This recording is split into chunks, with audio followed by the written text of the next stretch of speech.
تو ان کے جو بچے تھے وہ روزانہ بکریاں چلانے جاتے تھے جنگل. تو میرے مصطفیٰ کہتے امی جان جو میرے رضائی بھائی ہیں یہ روزانہ کہاں جاتے ہیں؟ کہا وہ بکریوں کو چلانے جاتے. کہا اچھا میں بھی جانتا ہوں. تو حضرت رسول پاک جاتے ہیں جنگل تو جنگل کے تمام جانور سرور کائنات کی زیارت کو آئے. زیارت کو آتے زیارت کو آتے میرے مصطفیٰ کو دیکھتے تھے جانوروں کو سکون حاصل. اور جو اس وقت کے لوگوں نے میرے مصطفیٰ کو دیکھا ان کو اتنا سکون حاصل ہوا کہ میرے نبی کے صحابی بھی. ایک دن ایسا ہوا کہ میرے مصطفیٰ کی زندگی آسان کیوں نہ جا سکے تو جنگل کا جو سب سے بڑا شیر تھا بوڑھا شیر تھا یا سردار تھا وایا اور حضرت حلیمہ کی بکریوں میں سے اس بکری کو جو سب سے زیادہ دودھ دیتی تھی اس کو اٹھا کر جنگل میں لے گیا. تو جنگل کے شیروں نے آپس میں پرانی کی تھی جب ایک بکری کو اٹھا کے لے کر جایا جائے گا اس کو چھڑانے کے لیے ضرور مصطفیٰ جانے رہنا آئیں گے اور جب آئیں گے تو ان کی زیارت کر لیا جائے گا. میرے مصطفیٰ کو جانور نہ دیکھتے تھے تو ان کو تسلی نہیں ہوتی تھی بے چین اور بے قرار ہو جاتے تھے.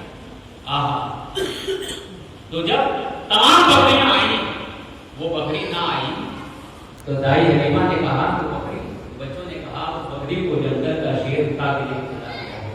دوسرے روز مصطفیٰ جانے رہے پہنچے اور جب پہنچے تو سرور کائنات کا پتہ کسی کو نہیں بتایا جاتا تھا. میرے مصطفیٰ کے جسم سے ایسے خوشبو اٹھتی تھی کہ جدھر سے میرے آقا گزر جائیں ادھر کی گلیاں مہک اٹھتی تھی اور اسی مہک کے ذریعے صحابہ میرے آقا کا پتہ لگا لیا کرتے تھے کہ مصطفیٰ جانے رحمت کس گلی سے گزرے ہیں یا کدھر کو گئے ہیں. سرور کائنات جب جنگل کی طرف جا رہے تھے تو کیا دیکھتے ہیں کہ جنگل کا وہ شیر جو سردار ہے وہ مصطفیٰ جانے رحمت کی طرف بڑھتا چلا آ رہا ہے. اور جب مصطفیٰ جانے رحمت کے قریب آئے ہیں تو مصطفیٰ کے قدموں میں اپنے سر کو رکھ دیا ہے اور رکھ کر کے اپنے دم کو ہلاتا ہے. پوچھتے میرے آقا بتا وہ بکری کیا ہوئی جو کل تم لوگ لے کے گئے ہو؟ کہا یا رسول اللہ مقصد تو بکری لے جانا نہیں تھا, مقصد تو یہ تھا کہ جو بکری جائے گی تو آپ ضرور اس کو چھوڑانے کے لیے آئیں گے. اب وہ شیر اپنے منہ کو جنگل کی طرف کر کے اپنی زبان سے بولتا ہے تو جنگل میں جتنے شیر تھے وہ سب دوڑے دوڑے آ رہے ہیں اور ایک بکری جس بکری کو لے کر گئے تھے دو شیر ایک کان پکڑ کر اس بکری کو لا کر مصطفیٰ جانے رحمت کے قدموں میں رکھ دیتے ہیں اور وہ شیر اپنی زبان سے کہتے ہیں یا رسول اللہ جب آپ کا دیدار ہم لوگ نہیں کرتے ہیں تو ہماری بے چینی اور بے قراری بڑھ جاتی ہے, ہمارے دل کو سکون نہیں ملتا ہے. ہم نے اس دن فیصلہ کیا تھا کہ آج جب مصطفیٰ نہیں رہے ہیں تو مصطفیٰ کو بلانے کا طریقہ یہی ہے حلیمہ کی بکری کو اٹھائے کرو, کل چھڑانے کے لیے ضرور مصطفیٰ آئیں گے. اور آج آپ آئے ہیں میں نے آپ کا دیدار کیا ہے تو مجھے روحانی جسمانی تسلی اور سکون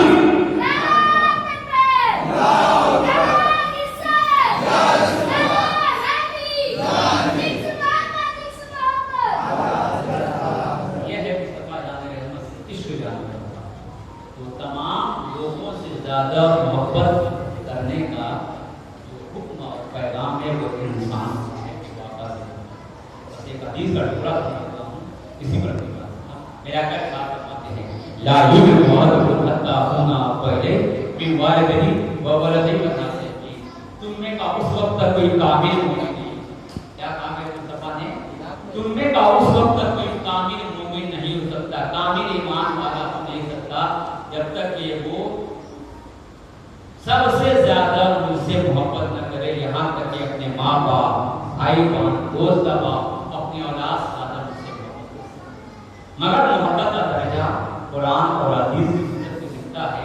مگر جب اصلی محبت کی بات آئے تو سرور کائنات کی محبت جانے ایمان ہے. اگر اس میں کوئی کمی ہوئی تو یوں جانیے کہ ہمارا ایمان کمزور ہے.